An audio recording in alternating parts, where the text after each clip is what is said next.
When May first arrived in the bustling city of Brightport, her heart pounded with excitement and fear. She had been studying English for 2 years in her hometown, but speaking to strangers in the street was an entirely different challenge. Each morning, she woke before dawn to review flashcards of vocabulary. Words like journey, confidence, and conversation. Yet when she opened her mouth, the words seemed to tangle like broken threads on a loom. She would begin to speak and then freeze, uncertain how to continue. Despite her struggles, May held tightly to a simple dream: to one day speak English as smoothly as she whispered her hopes in the quiet of her room. On her first day at Brightport Community College, May clutched a worn notebook where she had written phrases and translations. At orientation, students were paired for icebreaker activities. May's partner, Carlos, greeted her with a warm smile. "Hi, I'm Carlos. Where are you from?" he asked. May's mind raced. Should she say, "I come from China," or "I am from China"? She pointed her notebook, flipped to the page, and read haltingly, "I am from China." Carlos nodded encouragingly and responded slowly, "Welcome. I'm from Mexico." The brief exchange left May exhilarated. She had done it. A bridge of words had formed, however rickety. In English class, May discovered that listening was just as important as speaking. Her teacher, Ms. Irving, played short audio clips of everyday conversations, ordering coffee, asking for directions, talking about hobbies.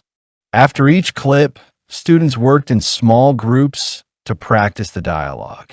May found that mimicking the rhythm and intonation of native speakers helped her pronunciation immensely. When they practiced ordering coffee, she smiled as she confidently said, "Could I please have a medium latte with skim milk?" The phrase felt awkward at first, but after repeating it dozens of times, it began to roll smoothly off her tongue. Outside the classroom, May embraced every chance to immerse herself in English. She volunteered at the campus library, where she shelved books and guided visitors to different sections. "Do you need help finding a mystery novel?" she would ask timidly, her heart thumping. Library patrons appreciated her friendly assistance, and she basked in their gratitude. These small successes built her confidence. Each completed sentence a stepping stone across a river of doubt. One evening, as May practiced her homework in the college cafe, she overheard two classmates planning a weekend trip. She gathered courage and approached them. "Excuse me, may I join you on your trip?" Her voice was soft, but her words were clear. They smiled and welcomed her.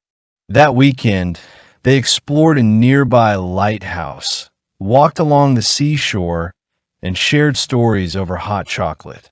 May delighted in recounting her childhood memories in English. "Back home, I used to watch fishing boats at sunrise."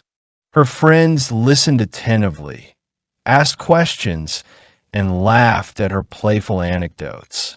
She realized that language was more than vocabulary. It was connection. Yet some days were discouraging.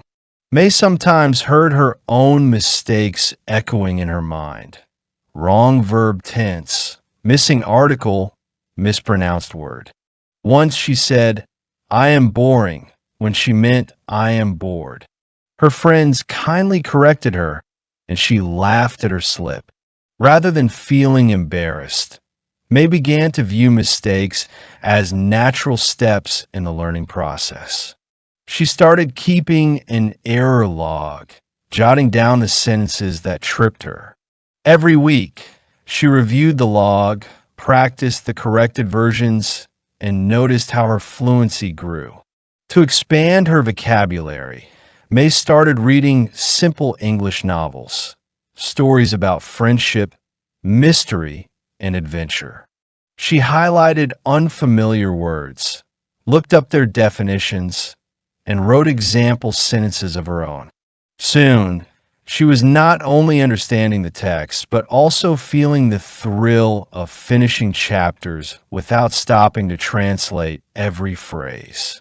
One afternoon, she closed the novel and realized she knew the meaning of the title, Whispering Shadows, without checking the dictionary. A warm sense of accomplishment spread through her. May also discovered the joy of watching English language films and shows with subtitles. At first, she read the subtitles more than she listened to the dialogue. But as she watched the same episodes repeatedly, she began to hear common phrases and idioms. Hang in there, beat around the bush, once in a blue moon. These expressions started to make sense. She laughed at the jokes, empathized with the characters, and even tried imitating their accents. Film nights with friends turned into lively discussions where May contributed her interpretations, feeling more at ease each time. As the semester progressed, May's progress was undeniable. During a midterm oral exam, she stood before a panel of professors and spoke for 3 minutes about her goals in Brightport. Her introduction flowed. My dream is to become an English teacher. I want to help others overcome the fear of speaking. She described her volunteer work, her language exercises, and her dreams of fluency. The panel nodded, impressed by her clear structure and confident delivery. Encouraged by her success, May decided to face her greatest fear: phone conversations. She signed up for a language buddy program that paired her with a native English speaker, Helen, for weekly phone calls. Their first call was agonizing. The echo, the unfamiliar speed, the absence of facial cues. It felt like jumping into deep water without a life vest. May stumbled over words and apologized repeatedly. Helen reassured her, "Talking on the phone is hard for everyone. Let's just chat." After dozens of calls, May found herself laughing at jokes over the phone, sharing stories, and even using phrasal verbs correctly. The phone, once a source of dread, had become a powerful tool. With summer approaching, the college hosted an English in Action fair featuring booths on cooking classes, dance workshops, and storytelling sessions. May volunteered to lead a beginner conversation table where newcomers could practice greetings and simple questions. She prepared flashcards, conversation prompts, and a welcoming smile. When shy students approached, May guided them gently. Ask your partner, "What is your favorite food?" She listened, corrected kindly, and celebrated each success. Watching others blossom under her guidance, May felt a deep sense of pride. She was no longer the nervous newcomer, but a confident helper. One afternoon, as May reviewed her journey, she realized how far she had come. Her broken words had transformed into clear sentences.